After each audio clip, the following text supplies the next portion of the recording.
कल्याण नहीं होता। मन में अगर विकार भरा है, ईर्ष्या है, द्वेष है, कपट है, छल है, चतुराई है, धूर्तता है, धोखा है, तब तक तुम चाहे जितनी पूजा अनुष्ठान यज्ञ जप तप करो, उन सारे कर्मों का वास्तविक फल प्राप्त नहीं है। क्योंकि मन की शुद्धि बहुत आवश्यक है। मन के शुद्ध होने पर ही परमात्मा का साक्षात्कार होता है। मन कैसे शुद्ध हो, इस मन को शुद्ध करने का उपाय क्या है? किस नदी में इसको स्नान कराएं, किस तीर्थ में लेकर के जाएं इस मन को? कहते हैं किसी तीर्थ और नदी में मत ले जाओ मन को, भगवान की कथा सुनो।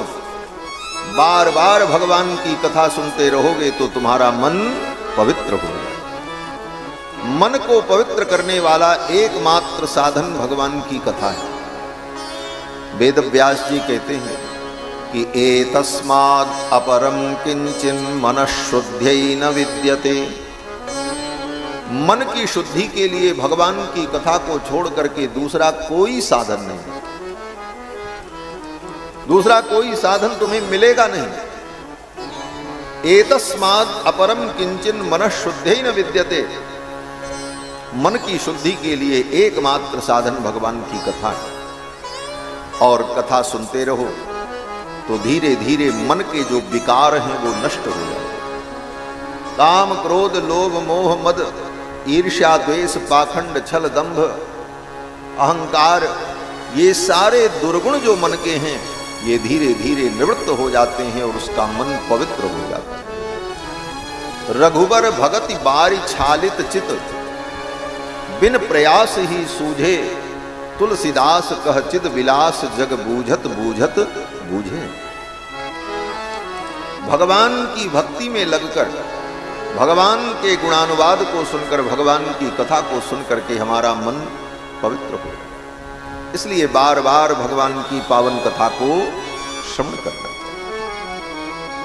हम सभी लोग बड़भागी हैं कि मिथिला की पावन धरती में विराजमान होकर भगवान श्री राम के पावन चरित्र को श्रवण कर रहे हैं।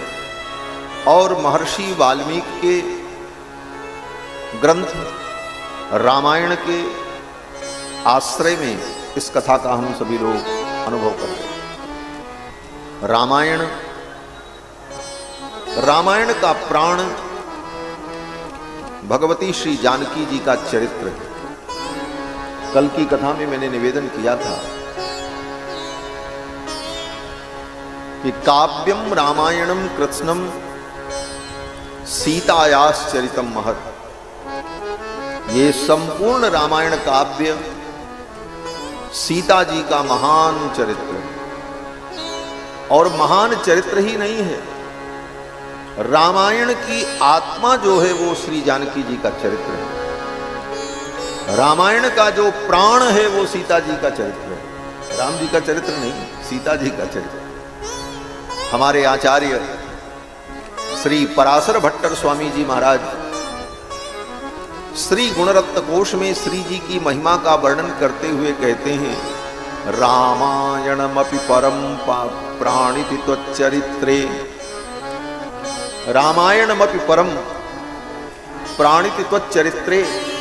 हे भगवती, आपके चरित्र से ही ये रामायण प्राणित होता है। और रामायण ही प्राणित नहीं होता, किशोरी जी के कारण, श्री जी के कारण ही भगवान भी प्राणित होते हैं। हमारे आचार्य श्री वेदांत देशिक स्वामी जी महाराज चतुश्लोकी की व्याख्या में कहते हैं कि आनीतवातां स्वधया तदेकम, आनीतवातां स्वधया तदेकम। हे भगवती, हे जनकजा, आपकी इतनी महिमा है कि अगर आप न रहो तो भगवान की भी श्वास बंद हो जाएगी, भगवान का भी प्राणन नहीं हो सकता। आनीत वाकाम स्वधया तदेकम। श्री जी के कारण ही, किशोरी जी के कारण ही भगवान में श्वास प्रश्वास होता है।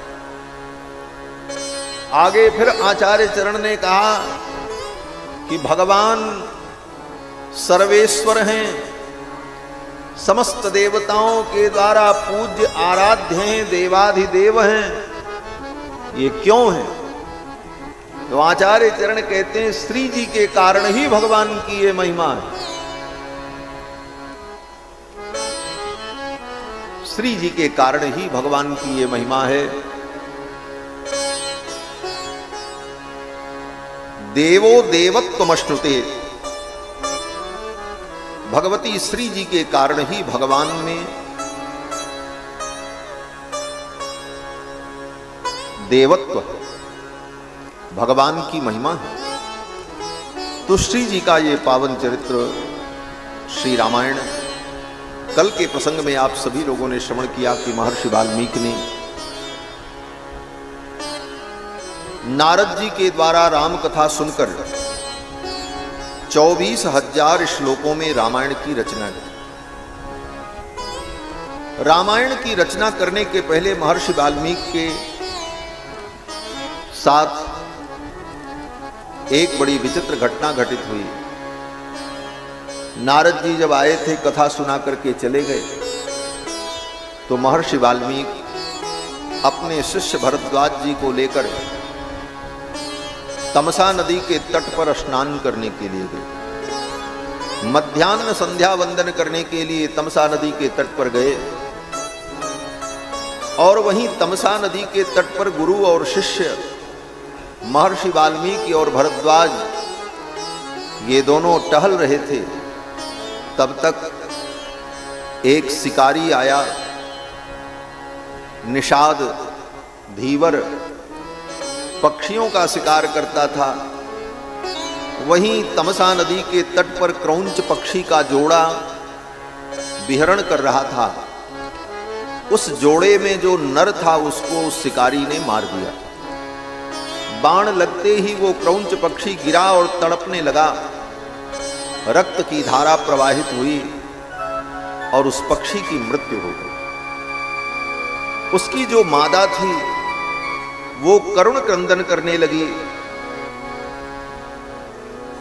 उसके करुण क्रंदन को सुनकर महर्षि का हृदय द्रवीभूत हो गया। निशाम्य रुदतीं क्रौंचीं, उस क्रौंच पक्षी की जो मादा थी क्रौंची, उसके रुदन को सुनकर इदं वचनम अब्रवीत, महर्षि वाल्मीकि के हृदय में करुणा प्रकट हुई।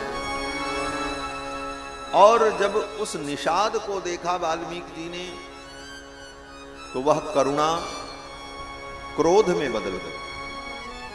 इस दुष्ट ने, इस निर्दय प्राणी ने इस निरीह प्राणी को मार दिया। इसे दया नहीं आई। महर्षि वाल्मीकि का हृदय द्रवीभूत हुआ। उस निषाद के ऊपर क्रोध आया और महर्षि वाल्मीकि ने उस निषाद को शाप दे दिया। क्या शाप दिया? बोले, मां निषाद प्रतिष्ठां त्वं अगम शाश्वती समाह, यत्रौंच मिथुनादेकं अवधि काम मोहितम।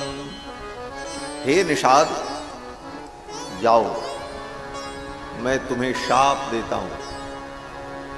कभी तुम्हें प्रतिष्ठा प्राप्त नहीं होगी, बहुत दिन तक तुम जीवित नहीं रहोगे, तुम भी मरोगे, जल्दी मरोगे, क्योंकि तुमने इस निरीह प्राणी को, इस क्रौंच को तुमने मारा है।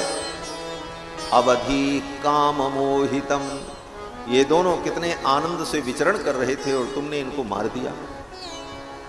ये शाप वाल्मीकि जी ने उस निषाद को दिया और ये शाप पद्य में दिया, गद्य में नहीं। हम जो कुछ बोलते हैं, बोलने का दो ही तरीका होता है, या तो व्यक्ति गद्य में बोलता है और या तो पद्य में बोलता है। अर्थात कोई चीज हम गा करके कहते हैं अथवा सीधे सीधे कहते हैं। पंक्तियों में पद्यबद्ध करके किसी चीज को गा करके भी कहा जाता है, गीत में जो कुछ कहा जाता है वो गा करके कहा जाता है, और ऐसे जो हम बोलते हैं वो गद्य में कहा जाता है, उसको गद्य कहते हैं। तो गद्य और पद्य दो ही प्रकार की विधा है शब्दों के माध्यम से अपने भाव का प्रेषण करने के लिए। या तो कोई व्यक्ति गद्य में बोलेगा या तो पद्य में बोलेगा, अथवा गद्य पद्य दोनों में बोलेगा, तीसरा कोई मार्ग नहीं। महर्षि वाल्मीकि ने उस निषाद को शाप दिया तो पद्य में दिया, गद्य में नहीं दिया। व्यवहार की दृष्टि से अगर विचार करो तो क्रोध आने पर व्यक्ति के मुख से पद्य नहीं निकलता। अगर आप बहुत बड़े कवि हों,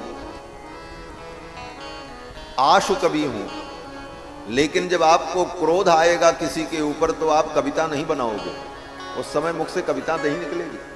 उस समय तो कौन सा शब्द निकलेगा पता ही नहीं, बड़े कठोर शब्द निकलेंगे और उन शब्दों का संयोजन यह भी संभव नहीं होता है, क्योंकि क्रोध में व्यक्ति कर्तव्य के विचार को भूल जाता है। तो क्रोध में व्यक्ति कोई पंक्ति गाए, उसके मुख से कोई कविता निकले, ये संभव नहीं। गद्य में ही वो कोई बात कहता है, डांटता है, क्रोध करता है। लेकिन महर्षि वाल्मीकि ने उस निषाद को शाप जब दिया तो वह शाप जो निकला महर्षि वाल्मीकि के मुख से वो गद्य में नहीं निकला, पद्य में निकला। 32 अक्षरों में 4 चरण में 8-8 अक्षर के एक एक चरण और अनुष्टुप छंद में श्लोकबद्ध शाप महर्षि वाल्मीकि के मुख से निकला। ये बड़े आश्चर्य की बात है। वाल्मीकि जी को भी आश्चर्य हुआ कि ये मेरे मुख से जो श्लोक निकला, शोकार्तस्य प्रवृत्तो में श्लोको भवतु नान्यथा, शोक की स्थिति में भी मेरे मुख से ये श्लोक निकला, क्या कारण हो सकता? बोले कारण यही था कि महर्षि वाल्मीकि के द्वारा रामायण के रचना की भूमिका तैयार हो रही थी और ये आदि कवि हैं। वाल्मीकि जी को आदि कवि कहा जाता है। इनके पहले कोई कवि नहीं था, और कवि नहीं था तो कोई काव्य भी नहीं था। जब कवि रहेगा तभी तो काव्य बनेगा, काव्य प्रकट होगा। तो वाल्मीकि जी के पहले न कोई कवि था न कोई काव्य था। वेद थे, वेदों के द्वारा लोगों को धर्म का बोध प्राप्त होता था। त्रेता युग में ये उस समय की घटना है जब राम जी अयोध्या के सिंहासन पर विराजमान होकर अपनी प्रजा का पालन कर रहे थे, उस समय की घटना है। और महर्षि वाल्मीकि अयोध्या के सन्निकट ही तमसा नदी के तट पर निवास करते थे, वहां की ये घटना। जगाम तमसा तीरे जाह्नव्यास्त्वविदूरतः, तमसा नदी के तट पर यह घटना घटित हुई। महर्षि वाल्मीकि सोचने लगे मेरे मुख से यह श्लोक प्रकट हुआ। बाद के विद्वानों ने, कवियों ने कहा कि महर्षि वाल्मीकि के हृदय में जो शोक था वह शोक ही श्लोक बन करके निकल आया। शोकः श्लोकत्वमागतः, शोक ही श्लोक बन करके, काव्य बन करके प्रकट हुआ। महर्षि वाल्मीकि वहां से चल पड़े। उनके शिष्य भरद्वाज जी ने इस श्लोक को जो शाप में निकला था उसे याद कर लिया और पीछे पीछे गुनगुनाते हुए गुरु जी के वस्त्र को और कलश को लिए हुए स्नान करके दोनों आए। ज्यों ही महर्षि वाल्मीकि अपनी कुटिया में आए तब तक ब्रह्मा जी का आगमन हुआ। आजगाम ततो ब्रह्मा लोककर्ता स्वयं प्रभु।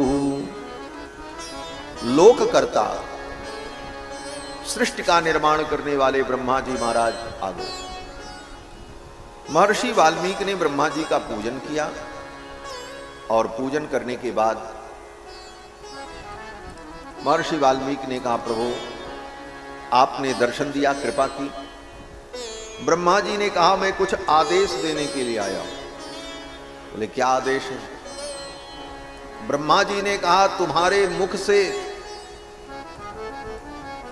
जो ये श्लोक प्रकट हुआ है, जो सरस्वती प्रकट हुई है, वो मेरी प्रेरणा से हुई। मच्छंदा देवते ब्रह्मन् प्रवृत्तेयं सरस्वती। मेरी प्रेरणा से ये सरस्वती तुम्हारे मुख से प्रकट हुई है।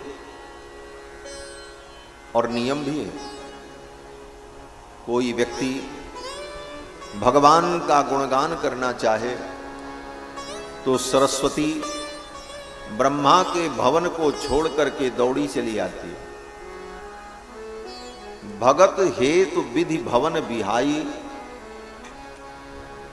सारद आवत सारद सुमिरत आवत धाई। भगति हेतु, भगवान की भक्ति के लिए अगर कोई भगवान का गुणगान करना चाहता है तो सरस्वती दौड़ करके आती है, बुलाना नहीं पड़ता, वो दौड़ के सेवा में आ जाती है। ब्रह्मा जी ने कहा, ये सरस्वती को मैंने भेजा है। मच्छंदा देवते ब्रह्मन् प्रवृत्तेयं सरस्वती, और तुम्हारे द्वारा एक काव्य की रचना होने वाली है। महर्षि वाल्मीकि ने कहा, कौन सा काव्य? बोले रामायण महाकाव्य। राम जी के चरित्र को नारद के द्वारा तुमने जो सुना है, उस चरित्र का विस्तार करो और राम जी के चरित्र को लिखो। वाल्मीकि जी ने कहा, मैंने राम जी के चरित्र को बहुत संक्षेप में सुना है, नारद जी ने तो बहुत संक्षेप में बताया, मैं उसका विस्तार कैसे कर पाऊंगा? और राम जी ने जंगल में जो जो चरित्र किया, क्या क्या किया, वो सब मुझे ज्ञात नहीं है, तो मैं राम जी के संपूर्ण चरित्र का कैसे वर्णन कर पाऊंगा? तो ब्रह्मा जी ने आशीर्वाद दिया। ब्रह्मा जी ने कहा कि तच्चाप्य विदितम सर्वम विदितम ते भविष्यति। तच्चाप्य विदितम सर्वम विदितम ते भविष्यति।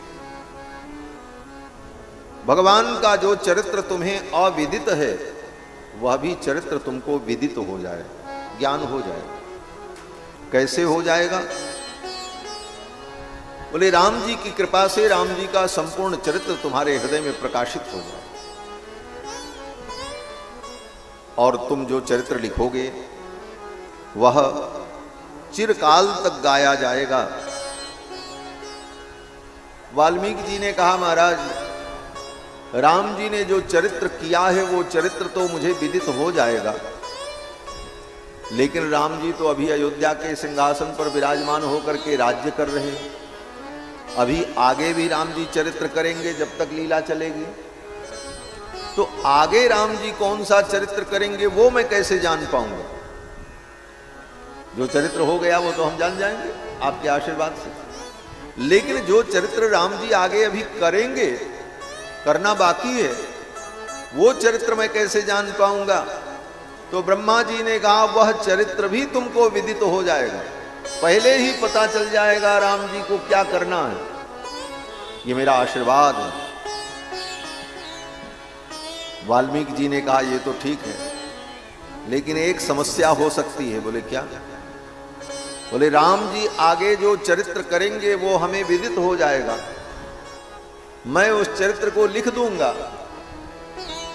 लेकिन कहीं राम जी का प्रोग्राम बदल गया, क्योंकि भगवान है, वो किसी के वश में तो है नहीं। उनका मन करे कि बस अब इसके आगे का चरित्र नहीं करेंगे, अब वैकुंठ जाएंगे, तो कौन रोक पाएगा राम जी को? तो अगर मैं आगे का चरित्र लिख दूं और कहीं राम जी ने अपना कार्यक्रम कैंसिल कर दिया आगे का, तब तो हमारी वाणी झूठी हो जाएगी। ब्रह्मा जी ने हंसते हुए कहा, चिंता मत करो मुनिवर, आप जो चरित्र राम जी का लिख दोगे, राम जी को अगर नहीं भी करने की इच्छा है तो राम जी को वह चरित्र करना ही पड़ेगा, और राम जी वही चरित्र करेंगे जो तुम लिखोगे। नते वाग नृता काव्य काचिदत्र भविष्यति, तुम्हारी वाणी काव्य में कहीं झूठी नहीं होने पाएगी। नते वाग नृता काव्य काचिदत्र भविष्यति। और जब तक इस धरती पर पर्वत पहाड़ रहेंगे, गंगा यमुना नदियां रहेंगी, तब तक तुम्हारे द्वारा लिखी गई रामायण इस धरती पर गाई जाएगी, लोग उसे गाएंगे, सुनेंगे। और जब तक तुम्हारी रामायण को गाने वाला एक व्यक्ति भी इस धरती पर रहेगा, तावत् रामायण कथा लोके सुप्रचरिष्यति, तावत् ऊर्ध्वमधश्च त्वं मल्लोके सुनिवत्स्यसि। जब तक तुम्हारे द्वारा लिखी गई इस कथा को एक व्यक्ति भी गाने वाला होगा, तब तक तुम मेरे लोक में, ब्रह्मलोक में आनंद पूर्वक निवास करोगे। ये सब वचन कह करके ब्रह्मा जी चले गए। ब्रह्मा जी के चले जाने के बाद महर्षि वाल्मीकि ने दर्भ का आसन बिछाया और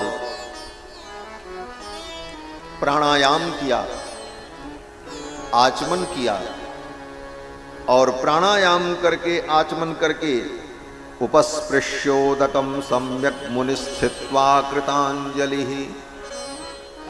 उपस्पृश्य, आचमन करके, प्राणायाम करके, और फिर हाथ जोड़कर भगवान का ध्यान किया महर्षि वाल्मीकि। आचमन और प्राणायाम, ये दो विधि हमारे सनातन धर्म में बड़ी अनिवार्य विधि है, और बहुत सारे कार्यों के पहले ये दो विधि सबको करनी चाहिए, आचमन और प्राणायाम। कोई भी पूजा पाठ करने चलो तो पहले आचमन, प्राणायाम, आचम्य प्राणानायाम्य। सारे कर्मकांड की पद्धतियों में सबसे पहले यही वाक्य लिखा रहता, पहले आचमन करो, प्राणायाम करो, तब आगे काम शुरू करो। यहां तक कि ये आचमन प्राणायाम आत्मशुद्धि के लिए किया जाता है। शौच करके आने के बाद, कपड़ा बदलने के बाद आचमन और प्राणायाम करके व्यक्ति शुद्ध होता है। यात्रा में चले तो सवारी पर बैठना है, घर से निकलना है, तो शास्त्र कहता है आचमन करके, प्राणायाम करके तब सवारी में बैठे। ये बड़ी महत्वपूर्ण विधि है, आचम्य प्राणायाम। और आचमन कैसे करें? वे हाथ में पानी लेकर के पी लें, यही आचमन है। बोले आचमन की जो निश्चित विधि है उस विधि से करना चाहिए। क्या विधि है? बोले आचमन करते समय दोनों हाथ दोनों घुटनों के बीच में हो, घुटने से बाहर न हो, पहली विधि। दूसरी विधि, उंगलियां आपस में सटी रहें, कनिष्ठिका उंगली थोड़ी अलग रहे और अंगुष्ठ का अग्रभाग अलग रहे। इस प्रकार से गोकर्णाकृति हस्तेन, जैसे गाय का कान होता है, गाय के कान की जो आकृति होती है उस तरह से हाथ में जल लेकर माशमग्रम जलम पिबेतु। कितना जल पिए? बोले जिस जल में मांस डूब जाए, मांस मग्नम, माने इतना जल हो कि उसमें अगर उड़द का दाना डालो तो उड़द का दाना उस जल में डूब जाए, मांस मग्नम जलम।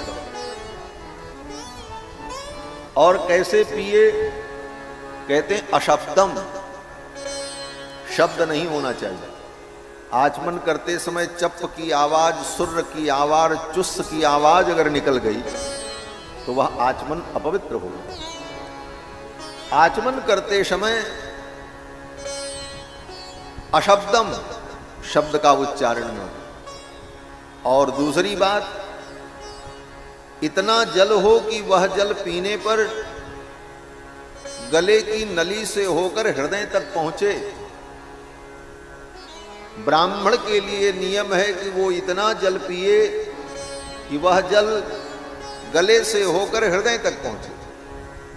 क्षत्रिय इतना जल पिए कि कंठ तक पहुंचे। वैश्य इतना जल पिए कि जिह्वा तक पहुंचे।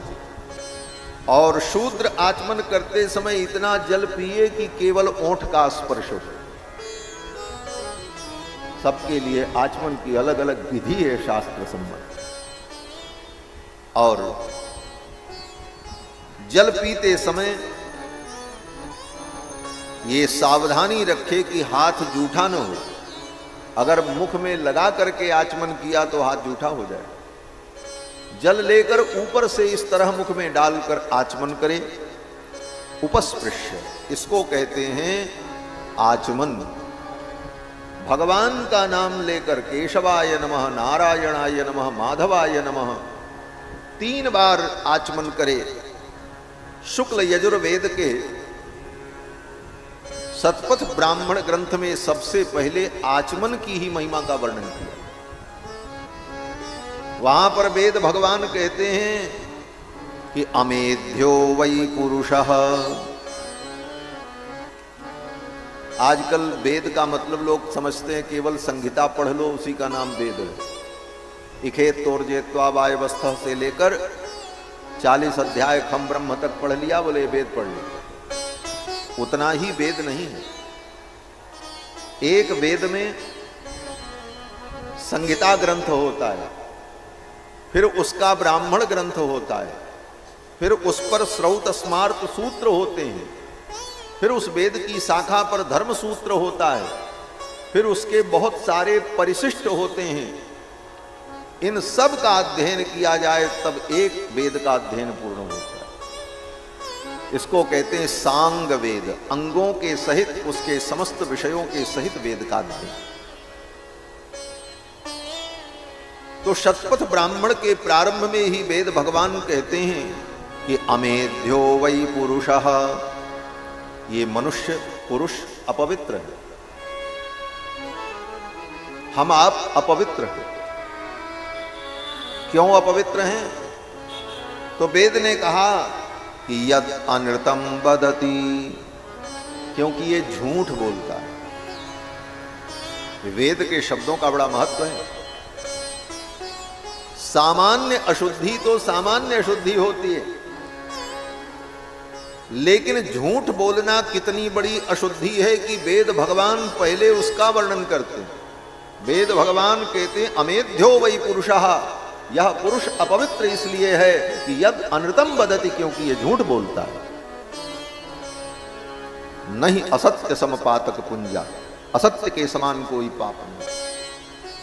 छोटी सी बात पर, छोटे से स्वार्थ पर, छोटे से लाभ के लिए व्यक्ति झूठ बोल देते। लेकिन यह झूठ बोलना, असत्य भाषण कितना बड़ा पाप है। वेद भगवान कहते हैं इसी कारण से मनुष्य अपवित्र है। अमेध्यो वै पुरुषः। क्यों? बोले यद अनृतम वदति, क्योंकि वो अनर्थ बोलता है, झूठ बोलता है। जल क्या है? तो वेद ने कहा मेध्यो वै आपः, आपो वै मेध्यः। ये जल जो है ये मेध्य है, पवित्र।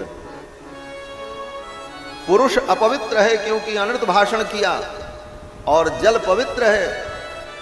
तो कहते हैं कि तस्मात् अप उपस्पृशति, इसीलिए वो जल लेकर के आचमन जब करता है तो पवित्र हो जाता है।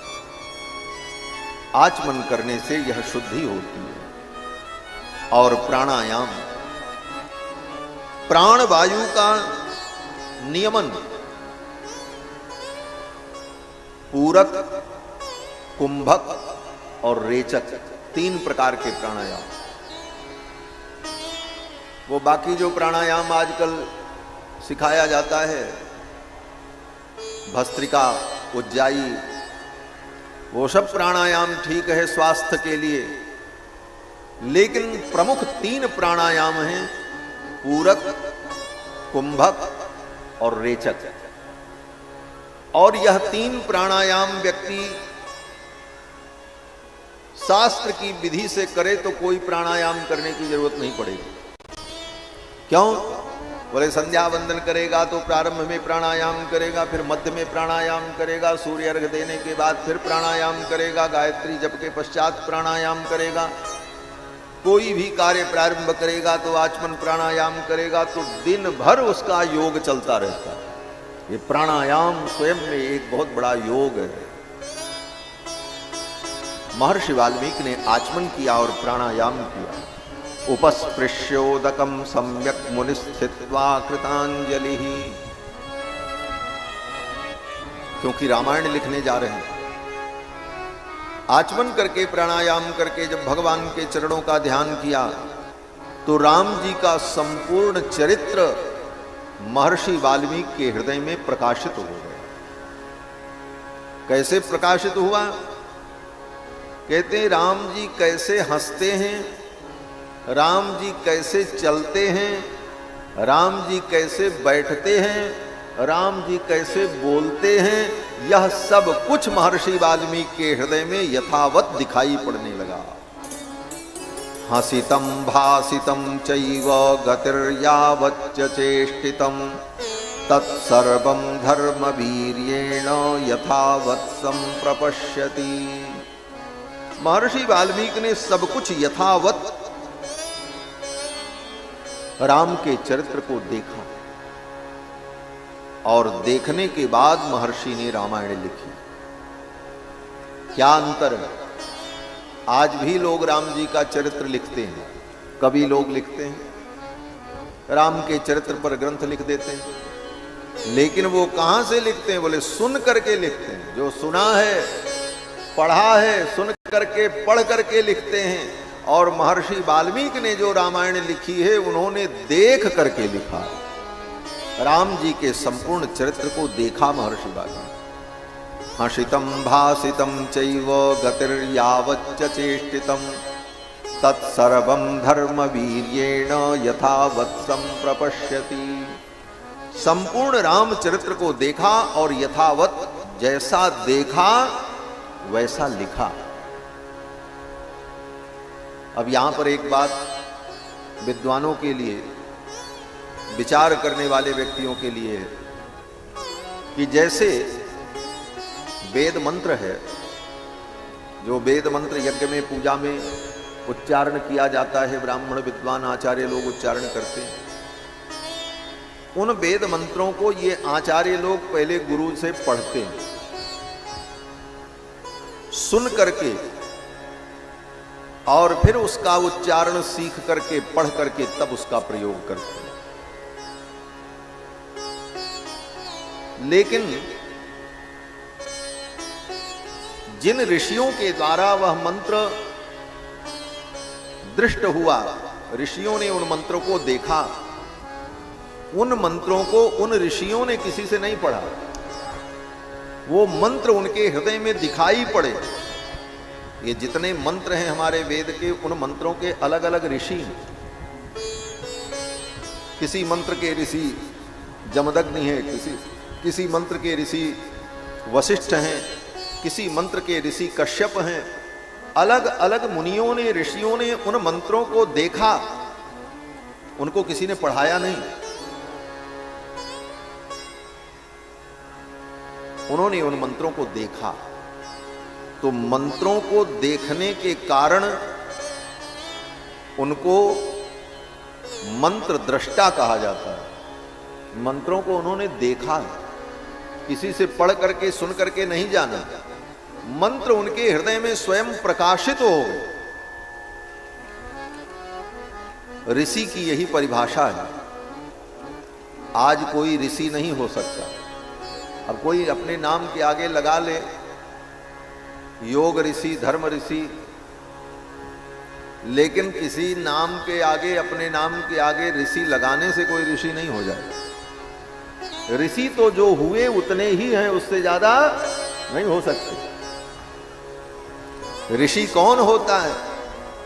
कहते हैं ऋषयो मंत्र द्रष्टारः।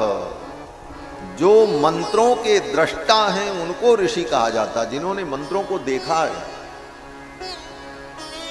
हम लोग मंत्रों को देखते नहीं, सुनते हैं।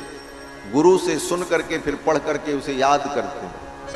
हमने मंत्रों को नहीं देखा है, हमने मंत्रों को सुना है। जो मंत्रों का साक्षात्कार करता है वो ऋषि कहलाता है, और जो उन मंत्रों को सुन करके उसका मनन करता है उसको मुनि कहा जाता है।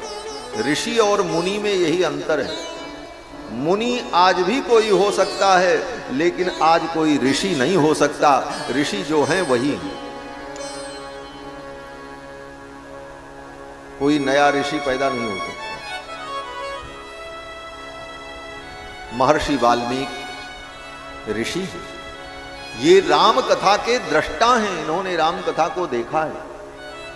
और बाकी दुनिया के जितने कवि हैं वो मुनि हैं, क्योंकि उन्होंने राम कथा का मनन किया, अपने गुरुजनों से सुना और सुन करके उसका अनुभव किया और लेखन किया। तो महर्षि वाल्मीकि ने संपूर्ण रामचरित्र को देखा और देख करके फिर लिखना प्रारंभ किया। रघुवंशस्य चरितम चकार भगवान मुनि। रघुवंशस्य चरितम, रघु के वंश में उत्पन्न होने वाले रघुनंदन के चरित्र को महर्षि वाल्मीकि ने लिखा और इसका नाम रखा रामायण। रामचरित्र, राम कथा, राम वृत्त, ये सब नाम नहीं रखा। ग्रंथ का नाम रखा रामायण। रामायण का अर्थ क्या होता है? कहते दो शब्दों के मिलाने पर रामायण शब्द बना। राम और अयन। राम और अयन दोनों शब्द मिल जाए तो बन जाता है रामायण।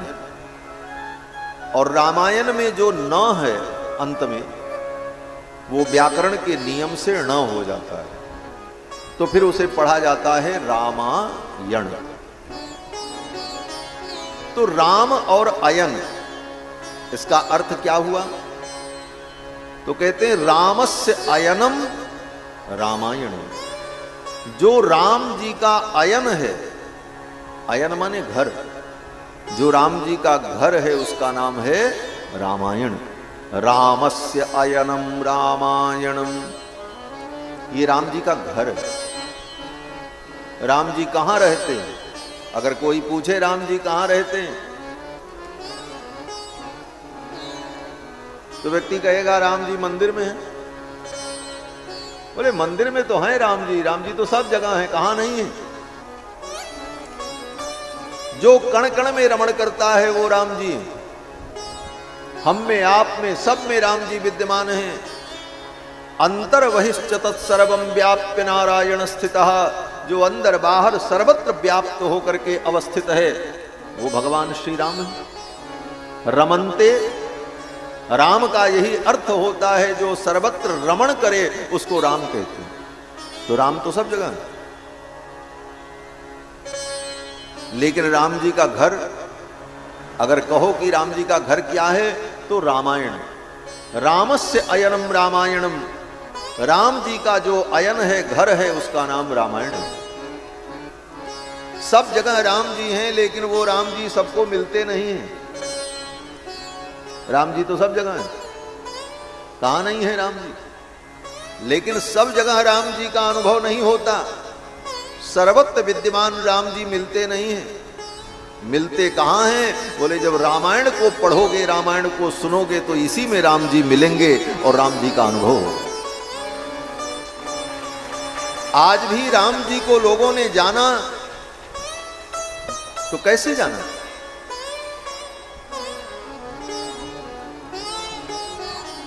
कण कण में राम जी हैं, इसलिए हमने राम जी को जान लिया?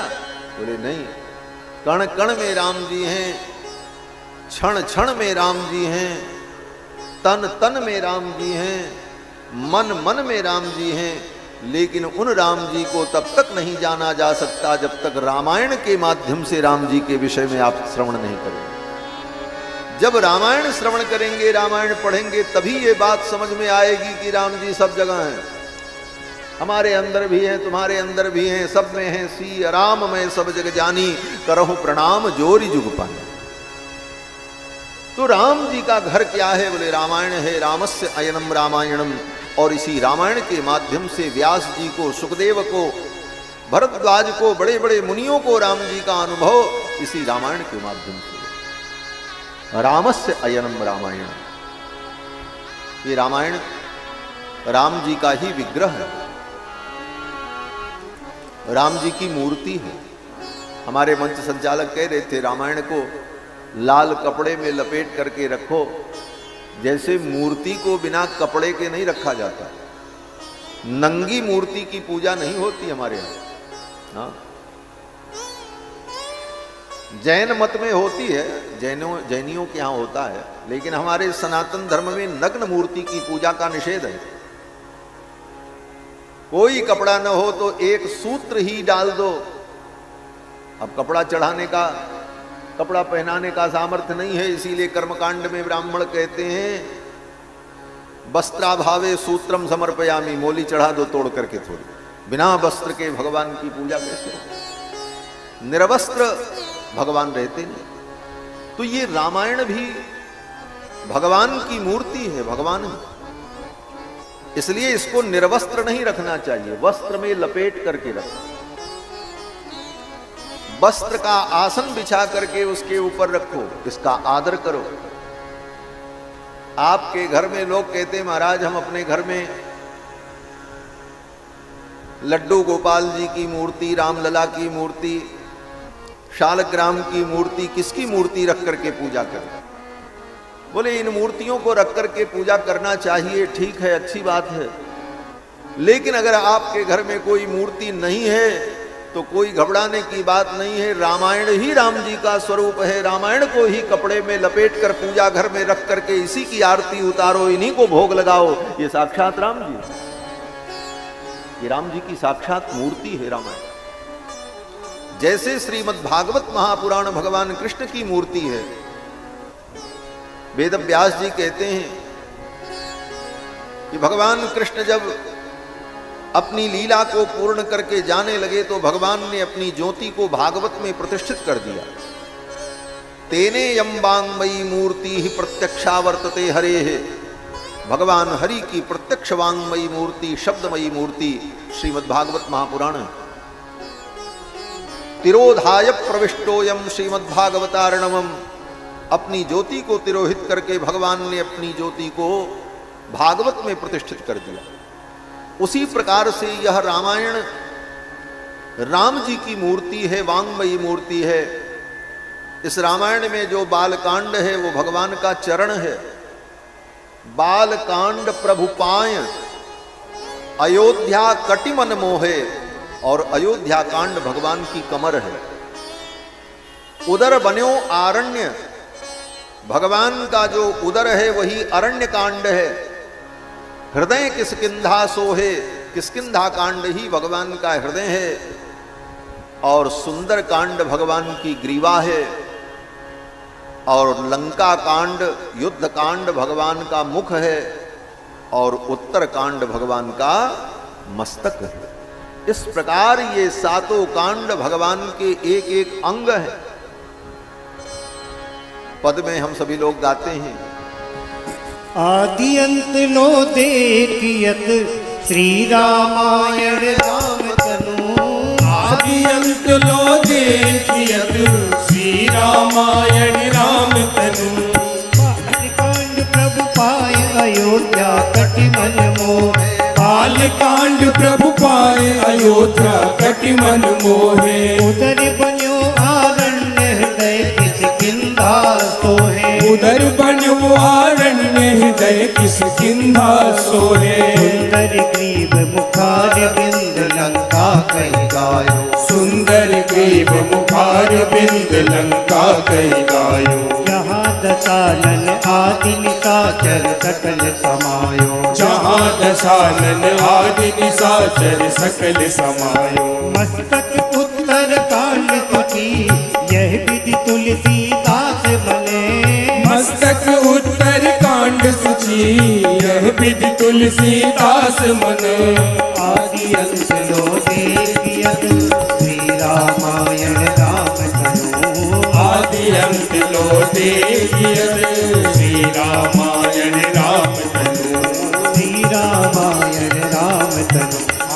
रामायण राम धरो। ये रामायण राम जी का ही स्वरूप है। रामायण का एक अर्थ यह भी होता है कि हमारे तनिष्लोकीकार रामायण के बहुत बड़े व्याख्याकार हुए, वो अपनी व्याख्या में लिखते हैं कि रमायाह चरितम रामम, रमा का जो चरित्र है उसका नाम है राम। रमा माने श्री जानकी जी, रमापति रामचंद्र की, इसीलिए राम जी को रमापति रामचंद्र कहा जाता है। रमा माने सीता जी। और रमायाह चरितम, रमा का जो चरित्र है, सीता का जो चरित्र है, वह चरित्र क्या है? बोले रामम, उसी को राम कहा जाता है। और रामस्य अयनम, रमा के उस चरित्र का जो अयन है, घर है, उसका नाम रामायण है। ये सीता जी का महान चरित्र है, इसलिए महर्षि ने इसका नाम रामायण रखा।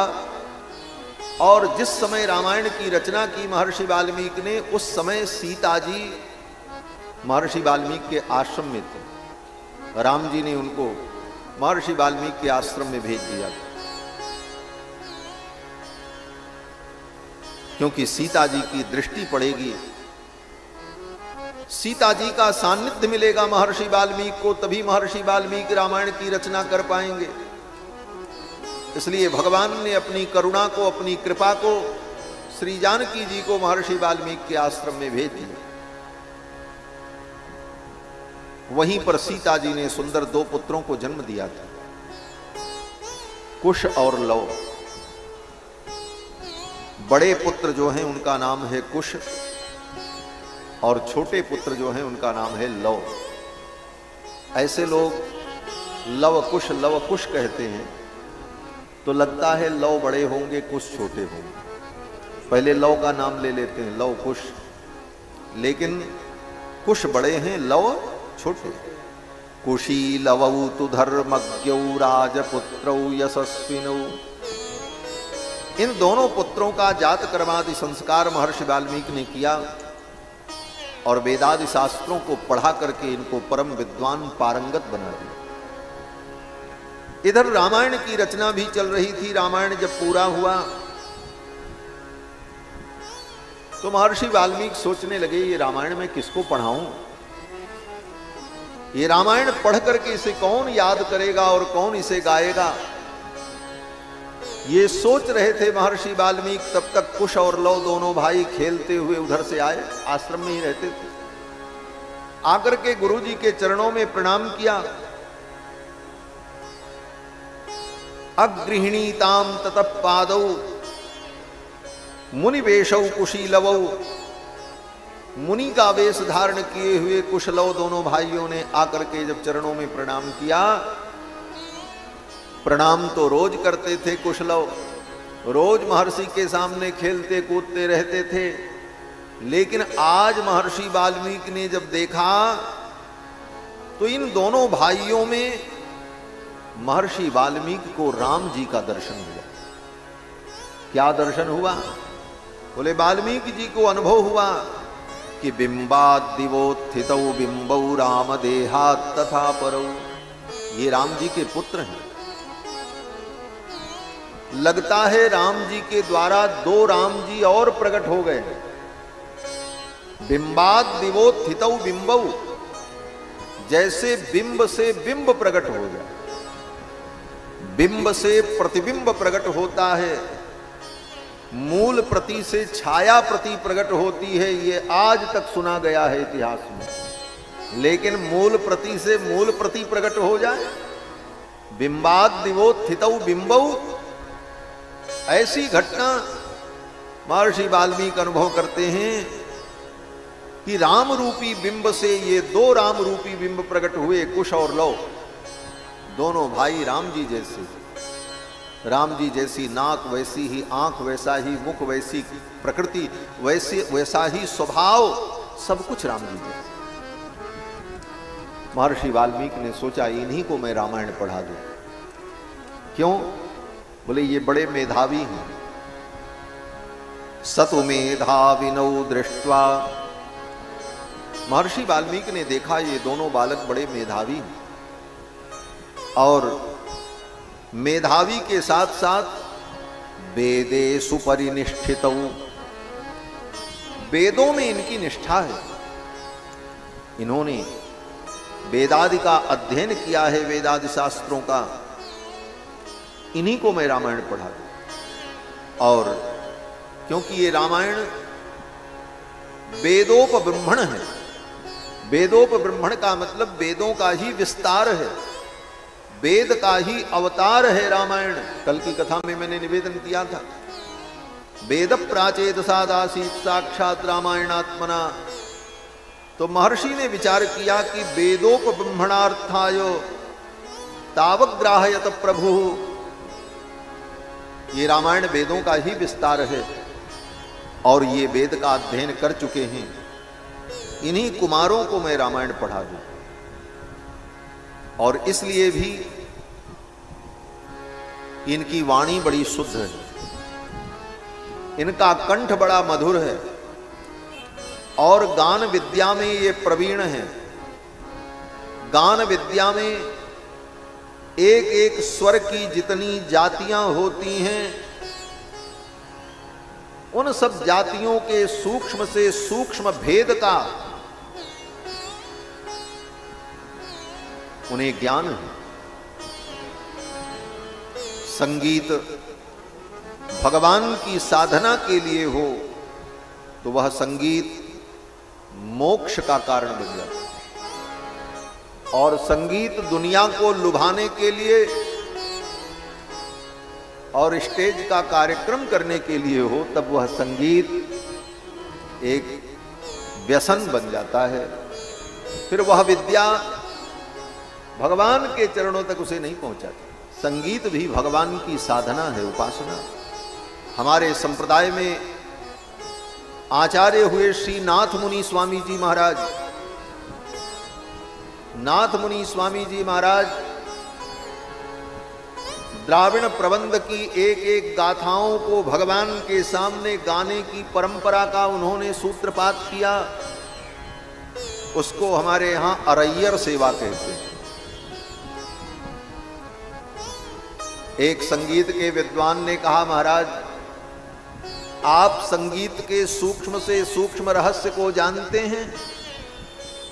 बोले मैं कितना जानता हूं ये मैं तो आपको नहीं बता पाऊंगा।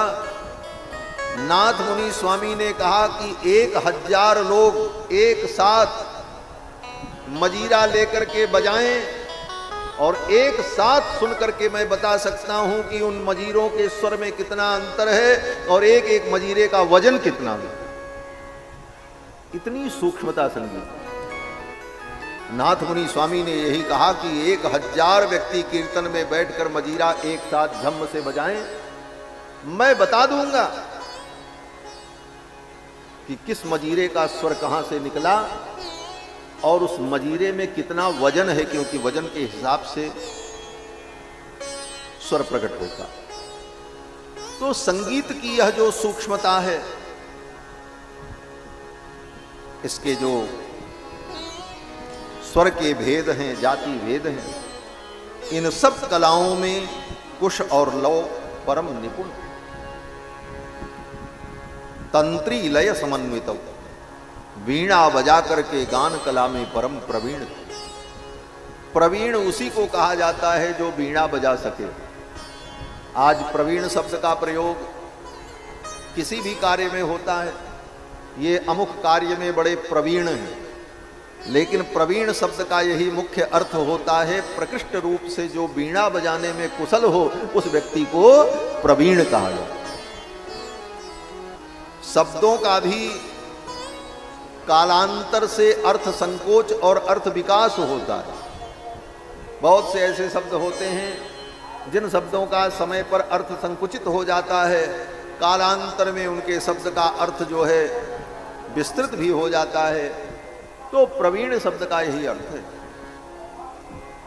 कुश और लव वीणा बजाने में परम कुशल। महर्षि वाल्मीकि ने सोचा इन्हीं को मैं रामायण पढ़ा दूं, पूरी रामायण पढ़ा दूं। और ये रामायण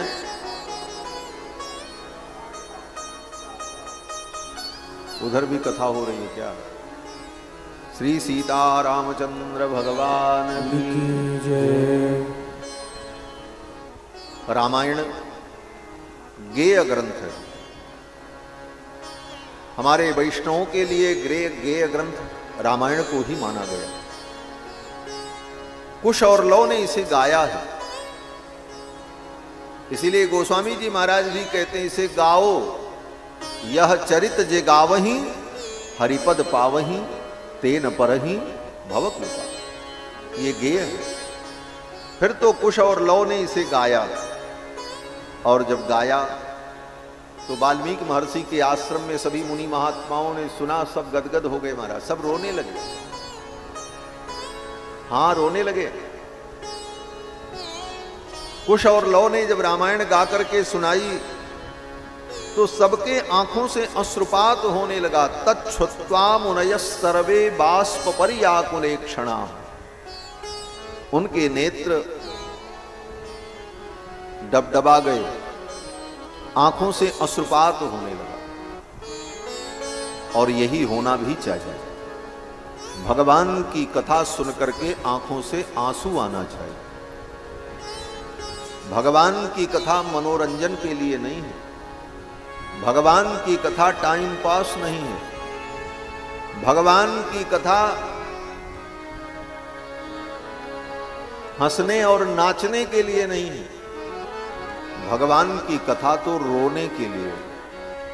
इसे सुन करके हृदय भर जाए, आंखों में आंसू आ जाएं, तो समझ लो तुम्हारा जीवन धन्य हो गया, जीवन कृतार्थ हो गया, कथा सुनने का फल प्राप्त हो गया। यही लिखा है।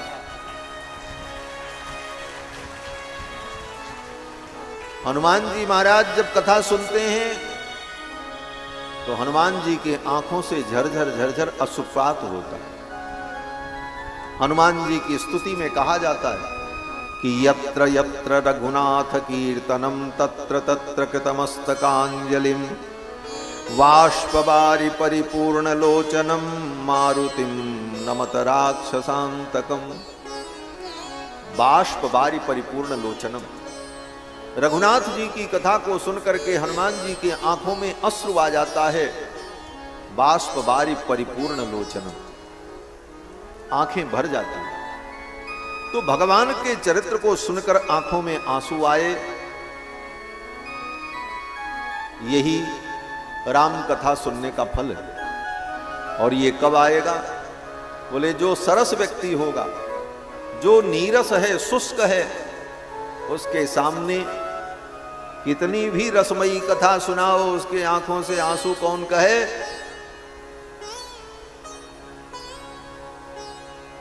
उसे कथा समझ में भी नहीं आती। इसीलिए विद्वानों ने कहा अरसिकेषु कवित्व निवेदनम सिरसी मालिक मालिक मालिक।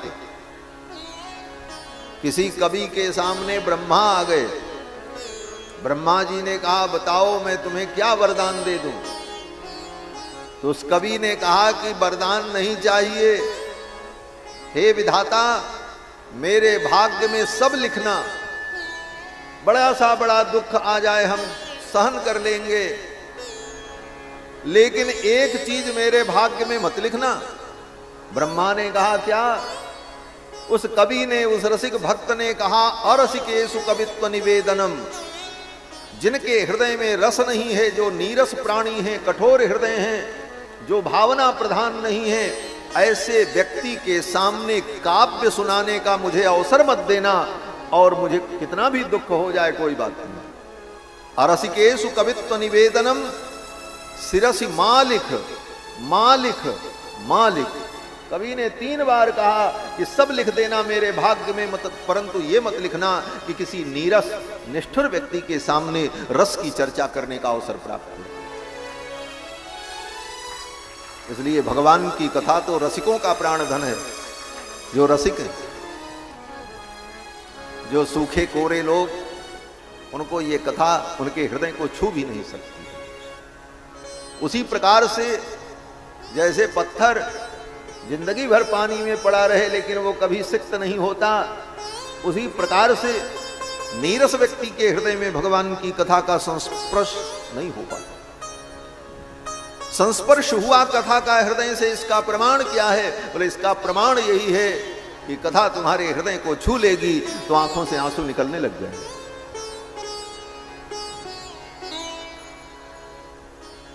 महर्षि लोग रो पड़े। बाष्प पर्याकुले क्षणा, और साधुवाद दिया उन महर्षियों ने। साधु साध्वीतितावूचुहु, सभी महर्षियों ने लवकुश को साधुवाद दिया। साधु साधु, ऐसी सुंदर कथा तुमने सुनाई, हमारा मन मोह लिया, हमें विस्मित कर दिया। अहो गीतस्य माधुर्यम, इनके गीत का माधुर्य कितना अद्भुत है, विषयों का प्रतिपादन कितना स्पष्ट है, शब्दों का उच्चारण कितना स्पष्ट है, और वर्णन का जो क्रम है, चिर निर्वृत्तमप्येतत् प्रत्यक्षमिव दर्शितम, जो घटना वर्षों पूर्व हो गई उस घटना का ऐसा सचित्र वर्णन किया है कि लगता है वो घटना आंख के सामने घटित हो रही। कथा के वर्णन का यही स्वरूप है कि श्रोता अपनी आंखें बंद कर ले तो उसकी आंखों के सामने वो दृश्य दिखाई पड़ने लग जाए। चिर निर्वृत्तमप्येतत् प्रत्यक्षमेव दर्शितम। वे मुनि महात्मा बड़े प्रसन्न हुए और प्रसन्न होकर के लवकुश को उपहार दिया। इतनी सुंदर कथा तुमने सुनाई है, इस कथा के बदले में तो हम कुछ नहीं दे सकते, लेकिन कृतज्ञता ज्ञापन कर सकते। कृतज्ञता ही सनातन धर्म है। कृते प्रति च कर्तव्यम एष धर्म सनातन। हमारे मंच संचालक जब भी संचालन करते हैं तो सनातन का नाम लेते हैं। सनातन सब कुछ है। सनातन धर्म क्या है? महर्षि वाल्मीकि कहते हैं कृते प्रति च कर्तव्यम एष धर्म सनातन। कृतज्ञता ही सनातन धर्म। आपके लिए किसी ने उपकार किया तो आप उसके प्रति कृतज्ञ हो जाओ। यह कृतज्ञता का भाव ही सनातन धर्म सिखाता है। हमारे यहां जो कुछ क्रियाएं हैं वो सब कृतज्ञता ज्ञापन ही तो है। सवेरे उठ करके हम धरती को प्रणाम करते हैं। यहां से चलो, शास्त्र कहता है बिस्तर से उठो तो सबसे पहले भगवान का स्मरण करो।